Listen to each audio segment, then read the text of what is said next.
Kevin. Nick, can you give us a kind of your quick version of what you had hoped to get done in these first bit of practices and your comfort level with what you have accomplished so far?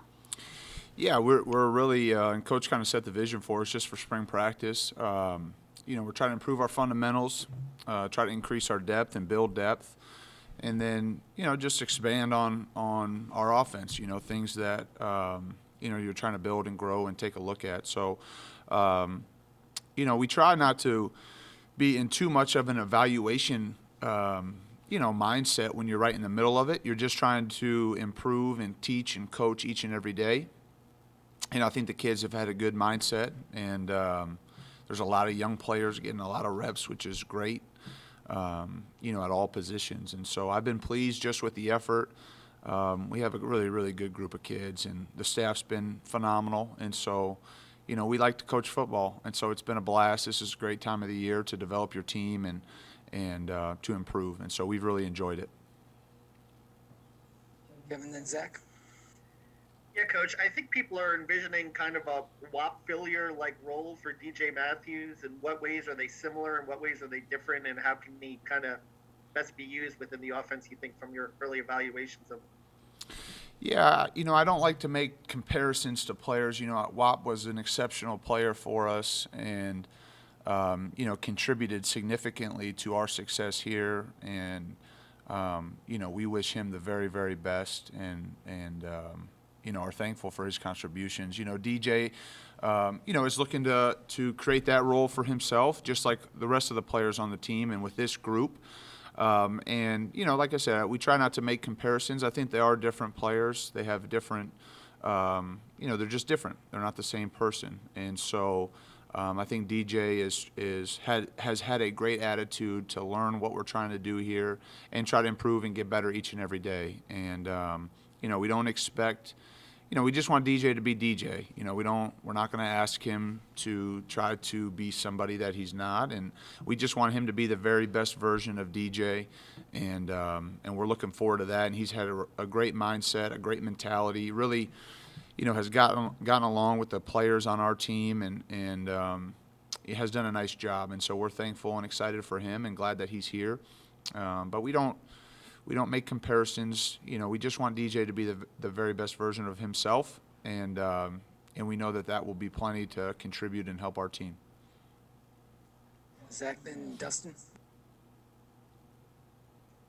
I guess, Nick, keeping it kind of in the receiver room, Ty's a guy whose last couple of years have really spoken for themselves. Miles, I think, kind of had quietly a pretty good year for you guys last year. Just especially when you've got maybe a receiver who's just going to have a pretty big gravitational pull on one side of the field. How do you think Miles can maybe grow into kind of that opposite boundary role, next fall? I think Miles has had a lot of bright moments, in his career here, and has definitely contributed and helped our team win. And just like all the rest of the players, we want him to improve. We want him to your point, is to, create a lot of different guys that become difficult to defend. And when you do that, the group collectively becomes better, becomes more explosive and more efficient and tougher to defend. So, we're excited for Miles and the opportunity that he's created. I think in the moments that he's had, he's produced and helped us. And certainly, just like a lot of players, everybody wants their role to increase as they continue to develop in our program. I think Miles is no different. And we're pushing him and encouraging him to do that and trying to coach him as hard as we can so that he can improve to create the role that I know he wants to have. And so he's had a good attitude and has worked hard. And he's older. He's an older player. He's not a young player in our program. And I think his growth has been steady since he's been here. And his coach and himself deserve credit for that. So, and he's not the only one. There's other receivers as well, and that's kind of been, since we've been here, that's kind of been a little bit of the natural progression for guys. Our first year here, Simi had a lot of production, and then you have, Donovan and Nick Westbrook and the Ty Freifogels were, young players that were trying to grow into the role, and then they've, emerged. And so we certainly expect that, across that room for some of the younger players to fill the roles and the voids that, guys like Wap and Nick Westbrook and Donovan Hale and Simi Cobb and Luke Timian and a lot of those guys that have had, bright moments and a lot of production. And I know there's other guys, Jay Sean Harris, I can't name them all, but, that's just the natural, progression of, a college football program. There's turnover each year. Young players have to step up and take advantage of those opportunities. And we look forward to that for all those guys in that room to continue to grow and develop. Dustin, and then Paul. Nick, Tom has talked a lot about making the run game more multiple. That's obviously just a big focus of this season. I guess, what does that mean to you, basically, and what do you think? What kind of progress do you think you guys made on that as a coaching staff in between the season and spring practice, and what kind of progress do you think you're making now that you're in the spring practice? Well, I think there's a lot of it's a really good question and a fair question. And I think you evaluate each and every year, things that you feel like you did well, things that you think like you could improve. Certainly we feel like we can run the ball more effectively and more efficiently. When you talk about variety, there's a lot of elements to that, just variety within some of your base schemes, some alternative concepts or different ways to block a certain play. And then there's a variety of schemes, there's different types of plays that aren't in the same family. And so we evaluate all of that. And, we also evaluate what our players can do well, what are their strengths, how can we try to help them and make their jobs. There's no easy job, but make it easier. And so we certainly have identified that as something that we need to improve on. And at the same breath, we got to, coach better, teach better, execute the fundamentals of things better. And if we can do that, if we can increase the execution, if we can put our players in the best positions possible relative to what we're seeing week in and week out and have enough tools to be able to adjust and adapt to what we're seeing, I think that's beneficial.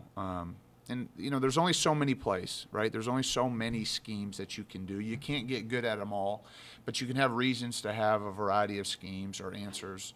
And we're looking and exploring at that. And we'll see. We'll see when we get, through spring and through summer and into fall camp and into the season, what can our kids execute and do well? And certainly we recognize we need to be better in that area. And it starts with me. It's a lot of people, they want to point fingers at, a position group when a certain phase of your offense maybe doesn't execute to the level that you would like. But really, it's all 11. Everyone's involved in the run game. Everyone's involved in the passing game, and so all positions need to improve. I need to improve, and we're looking forward to that opportunity. Paul, and then John. Hey, Coach, you mentioned DJ. Who are some other newer, younger guys who have looked good for you? And then for you personally, how much more comfortable do you feel coming into this spring than last with last season under your belt? Well, I would say, I hold judgment on some of the young players. It's still early, but there are a lot of young players that we're excited about at all different positions. But I'll wait maybe another week or a little bit farther on in spring before I can mention guys specifically. But we are excited about the young players. The staff and Coach Allen and everybody involved have assembled a lot of good young players that we're excited about coaching and developing. But without naming specific guys, I'd like to just hold off on that. And then for me, last year was, unique for sure. Each day was different. It was a challenge, and one that you look back and certainly reflect on the things that you could do, different, things that you felt like you did well. We had a historic season. We didn't reach our goals. We had high goals for that group and that team, and we felt like we fell short, but in many regards we did a nice job collectively as a program and as a team of navigating the situation, trying to make the most of it. But I think each year you get better. I think each year you learn. I think that's for everybody.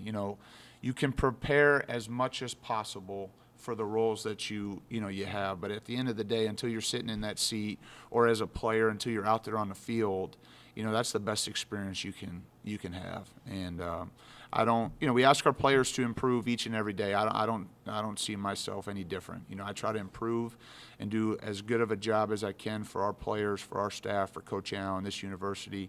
And we try to get better each and every day. I'm no different. There's plenty of things that I feel like we could do better, starting with me. And there's a lot of things I feel like we did a nice job, So that process never stops. And as far as being comfortable, I try not to ever live in comfort zone. I try to always improve, always get better, always grow, and that'll never stop. John, then Matt. Obviously, the hope for Dexter Williams was this is going to be a really big spring for him just because he missed, the last one for the most part. And the offseason was kind of weird. How much do you still keep him engaged, obviously, as he's going through the recovery process? How much do you think he can mentally kind of take in, even though his being able to play is kind of in doubt, I guess, coming up this season? Well, we ask him to do the same things that all the other quarterbacks are doing relative to their preparation and their learning, taking as many mental reps as possible. Obviously, it's unfortunate, and I feel for Dexter, and I know, he's disappointed, but has faith and trust that there's a bigger plan and that he's going to come back stronger than ever. But certainly his development doesn't stop. Mentally, you just have to make sure that physically, you're doing the best you can, considering the injury. And but we're going to continue to develop Dexter so that his understanding of what we're doing offensively continues to grow, continues to develop. And he's got a great attitude and a great heart, and he's a great kid. And we fully expect him to come back stronger than ever. All right, Matt, last one for Nick. Hey, Coach. I'm going to ask you about Coach McCullough coming on. Just what has he been able to bring for you guys? And I guess how enjoyable has it been for you as OC to maybe kind of talk ball with him and pick his brain about what they were doing in Kansas City the last few years, obviously they had such a great offense there? First and foremost, Dylan's just a wonderful person. We were here together for, maybe a month when I first got here, and we stayed in touch. In that short time, he made a huge impression on me, and just somebody that you pull for, you root for, and just thrilled for the success that he was able to have. And he's the best. He's just a great person, great to be around. And I think the thing that he's brought to our staff is just perspective. And a lot of the things that you're doing,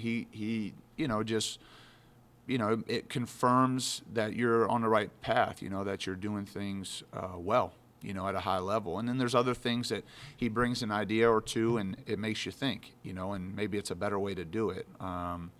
You have to be careful. Obviously, there's different, the NFL and college football, it's not the same game. Different types of players, different rules, different field dimensions. But he's just brought great perspective, and he's been the best. And we're thrilled that he's here. He's a great person, a great coach. And he's a whole lot more than just a running back coach. He obviously coaches that position at an extremely high level, and his track record speaks to that. But he brings tremendous value to our staff, the full staff, and the offensive staff, in particular. And can't say enough great things about him. He's been great, and I'm super fortunate and thankful that we have him. All right, thanks, Nick. Thanks, guys.